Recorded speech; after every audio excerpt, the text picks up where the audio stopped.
السلام عليكم ورحمة الله وبركاته. أعوذ بالله من الشيطان الرجيم. بسم الله الرحمن الرحيم.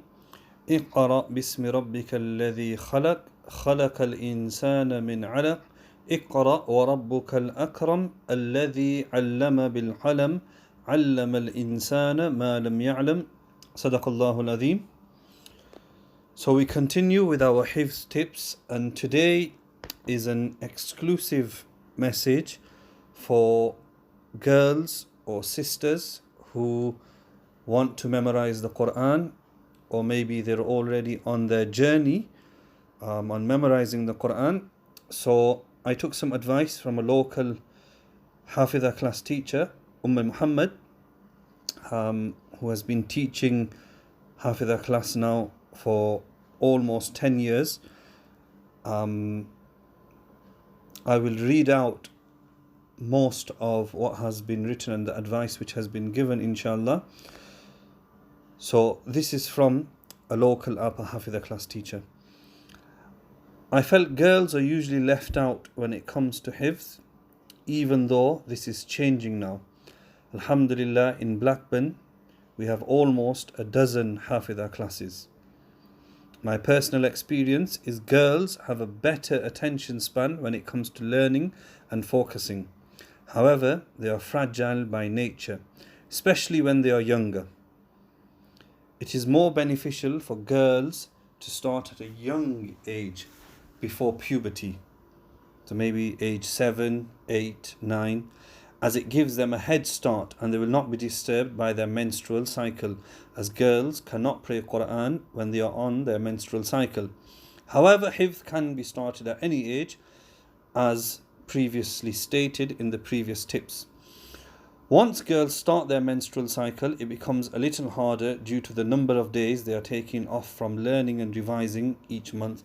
So usually about a week or so, let's say from 4 weeks in a month, 1 week is off every month. The impact of this, it is harder for them to get back into a routine, and they can struggle with sabak, the new lesson, sabak para, the weekly lesson, and even door revision from the back. So these are some pieces of advice exclusively for girls, and I think boys should appreciate this fact that they don't have these struggles when doing Hifdh. They don't have to take time off, etc. Further, the Appa has given different methods of learning. So one is repetition, I think, which has been elaborated on in my last video, how to do sabak. So begin with one verse or a group of verses and repeat them until you've committed them to memory. Second is writing. Go over the verse with your finger over and over. So you don't have to actually write it with a pen. You can just go over the verse. If you want, you can write the sabak out. For visual and kinesthetic learners, process of moving one's hand to dictate the verses combined with the visual focus of spelling every word correctly helps commit the verses to the brain's long-term memory. So this can help as well. In comparison to boys, there is less emphasis and encouragement on girls to do Hifdh, as there is a fear that due to their menstrual cycle and childbearing, once they get married and have children, females can forget the Quran or have less time to revise. Whilst this may be true in some aspects, that obviously they do have menstrual cycle and they do get married and bear children, a person who has memorized and revised well in their student years will not find it too difficult to maintain. Alhamdulillah, the Appa herself has completed her Hifdh after marriage. So that's something for those who object that after marriage they actually don't read the Quran. We've got women here who are memorizing the Quran after marriage. Memorizing the Quran is like working with weights in the gym. At first, when you begin lifting weights, you lift a certain amount that you can handle, and heavier weights may seem impossible. You may look at others at the gym who lift weights and stare in awe as they lift so much more than you feel you could ever do. But if you lift some of those weights equal or less every day or every other day for a year, they will become light for you too. You add more weights as your body strengthens, and eventually even those are light. So you continue to add as your body becomes stronger, faster, and all of what you previously used to lift no longer proves challenging. So it's like I've mentioned previously in the videos that the brain is a muscle. The more you use it, the stronger it becomes. So further, the teacher writes, it's the same way with the Holy Quran. It takes practice, commitment, time, focus, energy. And if you aren't doing it every single day and working with a teacher on a daily basis, it's going to take even longer and become harder. But that's okay. It's not a race. You do not need to finish your entire memorization in a year or two, or even 3 years, 4 years, 5 years. If you have all these other responsibilities going on in your life, you've got the rest of your life to finish it. Enjoy the journey of memorization. When you're frustrated, take a short break to rejuvenate and regroup and then begin. Always remember, a female doing Hifdh is full of blessings for herself and her family and children.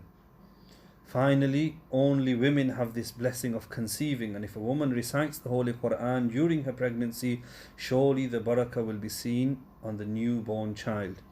If a non-Hafidha can also recite the Holy Quran, surely it is much easier for a Hafidha to recite off by heart whilst carrying out her daily chores. I hope to see more girls becoming Hafidha and learning the meaning of the Quran, along with teaching tafsir and tajweed, inshaAllah. The importance of learning is just as much in women as it is in men. They're half the ummah, possibly more. My advice to the ummah at large is to show respect to such girls, just like we respect the males as well. Allah grant us the tawfiq. Ameen. MashaAllah, some powerful words there, words to treasure for males and for females. One point I would like to add is about the retention for girls and women. Obviously they don't lead Taraweeh Salah, but what they can pray in their own Salah. Number 2, the point about having children. So if a woman is a Hafidha or she's becoming Hafidha during pregnancy, inshallah she will read the Quran. And I'm not just saying this, there are examples in front of us, people who are living today whose mothers recited the Quran, and when these boys or girls were doing Hifdh, it was made easy for them. So may Allah subhanahu wa ta'ala give us the ability to understand the importance of knowledge in females. May Allah subhanahu wa ta'ala make more and more females Hafidha of the Quran. May Allah subhanahu wa ta'ala take the work of deen from women in this ummah and equally men as well. Ameen. Subhanallah bihamdi. Subhanakallahumma wa bihamdika wa nashhadu an la ilaha illa anta nastaghfiruka wa natubu ilayk.